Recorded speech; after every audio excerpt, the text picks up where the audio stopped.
So Xbox continues in this lengthy document talking about demand within the cloud gaming space. And this is one section where I don't know if they make the best arguments. So let's get into it right now.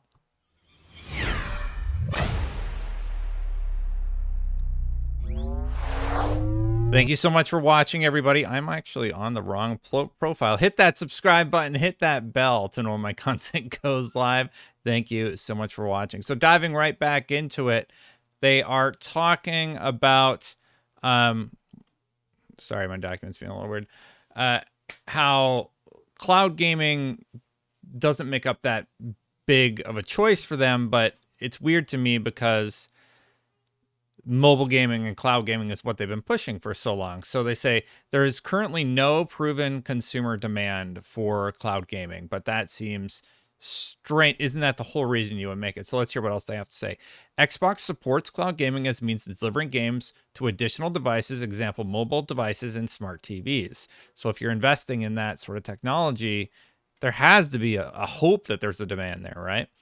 Similarly, Google, despite having a head start over Microsoft, Nvidia, and Amazon and Google, determined that there is not enough gamer interest in Stadia to service to justify continuing to support it. Yeah. Oh, okay. I see what they're doing here. So what they're saying is, hey, look, this was risky enough for Google to abandon it entirely. So the fact that this is being used and as an argument against us to say, hey, they're going to have a clear market lead here, it's just ridiculous, because if Google closed it because it wasn't profitable enough, then how could it be a situation where you're concerned, I forgot I have my headset on still, you're concerned that it's going to negatively impact us. So continuing on, Microsoft has been present in the gaming industry for 20 years following the launch of the global Xbox console in 2021 with a primary focus on console gaming. Xbox has been the number 3 player behind Sony and Nintendo in each successive console generation. Far from having any market power, Xbox has been a challenger which has consistently had to offer gamers additional value and champion new propositions such as multi-game subscriptions and cross-platform play in order to remain competitive. Xbox really only led for a short period during the 360 era. So what they're laying out here is that they have never been ahead of Sony or Nintendo. They've always been in third place. And I think at the start of the 360, till about the midpoint in the generation, they were the leader. But by the end of that, Sony ended up taking the reins and basically selling more consoles at least. But it's sort of an interesting holistic look at the 360 era because, in my opinion, I remember the 360 era as the 360 being the best console versus the PS3. But in hindsight, I do see the figures that say the PS3 ended up selling more consoles by the end of it. I'm curious, holistically, who had the better console generation that year? I think I would still say Xbox, but they're saying they were never the leader even during that time. They continue on. The multi-product ecosystem alleged by the CMA has not given Microsoft any advantage in PC game distribution, with Microsoft sitting in 7th place globally, well behind leading distributors of PC games. The idea that Microsoft is a PC game distributor is a little bit ridiculous. I would say something like Steam is more of a PC game distributor than anything. Yeah, it's sort of a strange one. You have the Xbox app on your PC that you can use, but I want to consider them a distributor. I think that's a little strange, to say the least. Today, mobile is by far the most popular gaming platform, with 94% of all gamers globally playing on mobile phones. So what they're trying to establish is why they're investing. I would imagine they're trying to establish why they're investing in mobile. There's a huge audience there, but it's a very, very risky play for them, is what they're trying to say. So they say, like, this is a survey basically showing the most used gaming devices in various markets. So it's smartphone, it's a PC or laptop, the Switch, the PS4, and an Apple iPad. Xbox isn't even listed on the YouGov survey, which is kind of funny. Xbox recognizes that its future develops beyond on moving. Sorry. Xbox recognizes that its future depends on moving beyond the current console-centric paradigm and offering a solution that meets gamers where they want to play, with a choice of distribution mechanisms and payment options, while offering third-party developers an alternative means of delivering their content to gamers. Yeah, so Xbox is making a good point here. Console gaming isn't going to remain the way it is today forever.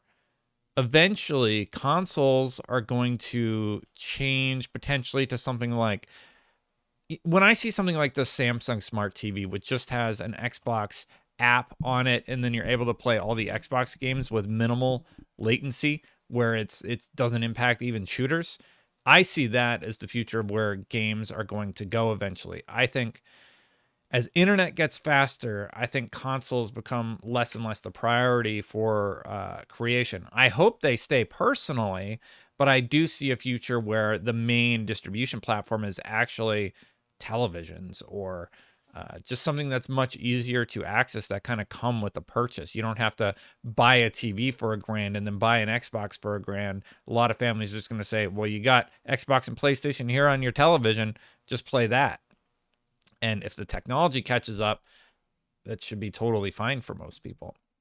Since the merger was announced, Mr. Spencer, they're talking about what they're going to do after the merger. Since the merger was announced, Mr. Spencer has consistently explained that blank, stating that this deal for us really centered around our opportunity to get more mobile engagement. And I said, okay, sure, but Call of Duty, am I right? Like, obviously they care about mobile, but Call of Duty is the big play, and we all know it. Like, we're not going to pretend that it's not. Activision has one of the strongest mobile businesses in the gaming industry. True, and that is the first thing I said in the original announcement video. Do not sleep on King Mobile. King Mobile is huge for Activision. They talk about just how much of an audience it brings in, and they reiterate that point a few times throughout this document. And I've gone through because I'm trying not to be repetitive with the videos because they say a lot of the same things. So I'm pretty soon I'm going to be skipping like whole pages because they're just saying we want to keep Call of Duty multi-platform for the billionth time. They talk about Call of Duty, World of Warcraft, and Candy Crush Saga, which together account for over 3/4 of Activision's net revenues. Discontinuing distribution of Activision titles on other platforms would cost Microsoft a ton of money, in the billions in revenues in 2024 alone, growing to billions in 2032. And what I wrote for a note is, it does not make business sense for them to take it off of PlayStation. Like, they could, but they would lose billions of dollars in revenue. I imagine it's 1 point something billion that they would not be receiving from PlayStation having it. Of course they want PlayStation to have it. PlayStation is going to be paying them to keep Call of Duty. Like, why would you not want your competitor handing you buckets of money all the time? Sure, you can keep your distribution platform, PlayStation 5, and you can keep the Call of Duty franchise there. Pay us. Anyway, continuing on. Microsoft was able to model that the addition of Activision titles to Game Pass would increase the Game Pass subscriber base across console and PC by around blank million subscribers worldwide in financial year 24 and blank million by financial year 2032. They're talking about millions of subscribers jumping over to Game Pass if this deal goes through. I agree. I think a lot of people would sign up for it. I don't think people would just stop playing on PlayStation. I think that would be sort of an attrition type thing where PlayStation slowly loses people over to Xbox, especially when like a mid-year console cycle comes out. Like if a new console were to arrive or something like that, it's at that point I think that you would start to see those increases in Game Pass subscribers. Well, this is a significant source of value that could be used to support the purchase price. The increase is modest in the context of the global population of console gamers, 850 million, and PC gamers. And the financial model shows adding Activision content to Game Pass is not without cost to the existing business, which suffers a percent cannibalization rate of Xbox game sales. So it does say that the addition to Game Pass will help them pay for this deal. And, you know, the idea that it's not profitable, like, it's a bit of a balancing thing, it sounds like, but it does sound like that part of the money that they are going to make from the Game Pass revenue increase is going to go to supporting the deal and paying for it, basically. And that's going to take a lot of time. The CMA has found a substantial lessening of competition on the basis of input of foreclosure in only 3 Phase 2 cases. Such cases are exceptional, accounting for less than 1% of the CMA's merger decisions, and have in each case involved the protection of substantial market power.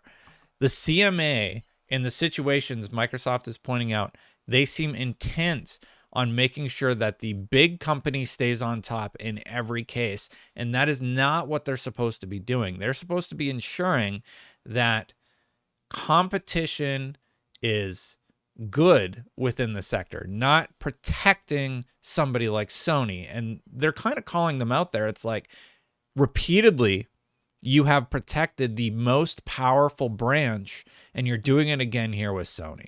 And I believe that's what they're saying. Activision is currently the 5th largest console game publisher with a share of 5 to 10%.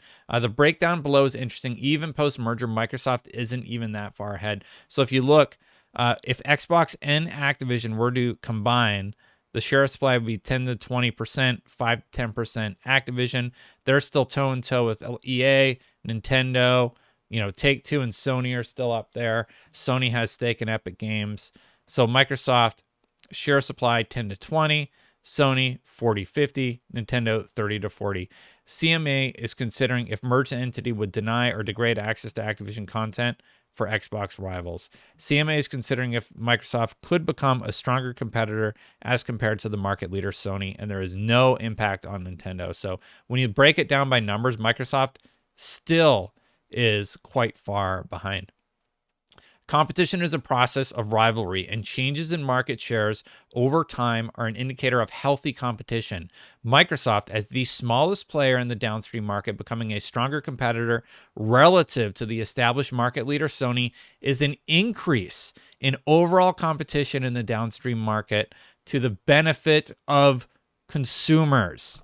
Basically, what they're saying is, if we are competing against Sony, this is a good thing. This will benefit customers because PlayStation is going to have to work harder and Xbox is going to have a great slate of games. They're not taking Call of Duty away from PlayStation. There's nothing to indicate that this would be bad for competition. If anything, it's going to be better, especially if Call of Duty comes to Switch, because then you have another platform where you can play Call of Duty.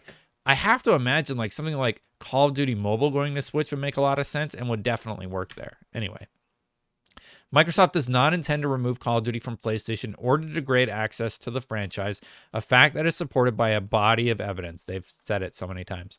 However, even if Microsoft were to withdraw Call of Duty from PlayStation, the panel would have to believe that Sony would, as a result of the loss of one game franchise from the many thousand available on its console, go from being the clear market leader for over 2 decades to being placed at such a disadvantage that its ability to compete is substantially limited. We talked about it in the previous video. Sony has a lot of options about how they could continue to compete. Microsoft is laying it out for the CMA here right now. They're like, you're telling me that if we come even close to where Sony is currently with everything that they have, somehow that means Sony is just going to be destitute and wiped out. It's an absolutely ridiculous idea that's never going to happen. It's like if you're a PlayStation gamer watching this video, basically what PlayStation is saying is they say you are going to sell your console because Call of Duty might be available on Xbox, or Call of Duty is available on Xbox Game Pass while it's also available on your PlayStation 5. So you don't care about God of War, you don't care about Last of Us anymore, you don't care about Ghost of Tsushima, you don't care about the Final Fantasy exclusivity or the Forspoken stuff. Like the idea that all of a sudden none of that stuff matters and this Call of Duty reality that isn't going to happen would sway you to get rid of your console. It's absolutely ridiculous, and they're laying it out for the CMA. They're like, even if we took Call of Duty off of PlayStation, you're telling me that PlayStation just wouldn't know what to do. Okay. And they go over this several more times in the document. Gaming is a hit-driven business where a new title like Fortnite can enter the market in 2017 and within a matter of months become an enduring global phenomena. Similarly, established franchises can have releases which underperform, such as Call of Duty Vanguard. So what they're obviously, I think it's very clear here. They're saying that Sony's talking about competing and how they're worried about losing Call of Duty. Meanwhile, one game, a game like Fortnite, can come along and just obliterate the market and become like the biggest thing anybody has ever seen. So this idea that they're putting Sony in a disadvantage is just ridiculous. Sony has their own IPs that they could bring back and other strategies that they could implement, as Microsoft has laid out previously. Anyway, that was it for this one. Thank you so much for watching, everybody. Hit that subscribe button, hit that bell. I linked to the previous part in the middle of the video, so if you missed it, check that out. Thank you so much to the members for supporting this channel. I greatly appreciate you hanging out and supporting me in doing these. If you would like to become a member, click that join button right down there. Thank you so much for watching, everybody. I'm going to get out of here. I'll see you for the next one.